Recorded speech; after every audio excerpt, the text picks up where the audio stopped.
স্বাধীনতা পরবর্তী সময়ে এখন পর্যন্ত পাকিস্তানের কোনো নির্বাচিত সরকার 5 বছরের মেয়াদ পূর্ণ করতে পারেনি। অনেকে এই বিষয়টির জন্য দায়ী করেন পাকিস্তানের সেনাবাহিনীকে, আবার অনেকে মনে করেন পাকিস্তানের বেসামরিক সরকার সেনাবাহিনীর হাতের পুতুল। এসব ধারণা পরিষ্কার হওয়ার আগেই সেনাপ্রধানের ক্ষমতা বাড়ানোর সিদ্ধান্ত নিয়েছে পাকিস্তান, তাও আবার সংবিধান সংশোধনের মাধ্যমে। সেনাপ্রধানের ক্ষমতা বাড়ানো হলেও ক্ষমতা সীমিত করা হয়েছে দেশটির সুপ্রিম কোর্টের। বৃহস্পতিবার দেশটির জাতীয় পরিষদে 2/3 বেশি ভোট পেয়ে বিলটি পাশ হয়।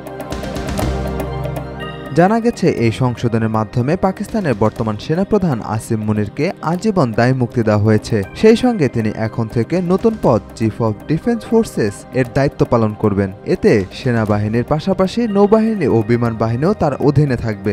এমনকি দায়িত্ব শেষ হওয়ার পরও তিনি তার পদমর্যাদা বজায় রাখবেন ও আজীবন আইনি দায় মুক্তি উপভোগ করবেন।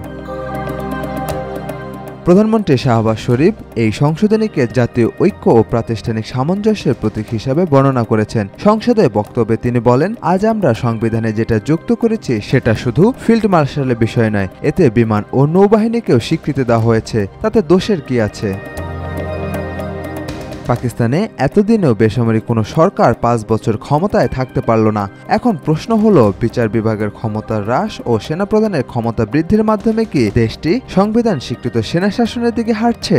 এই প্রশ্নের উত্তর খুঁজছে গোটা দক্ষিণ এশিয়া। সাজিদ আকরাম, সৌরভ, আজকাল।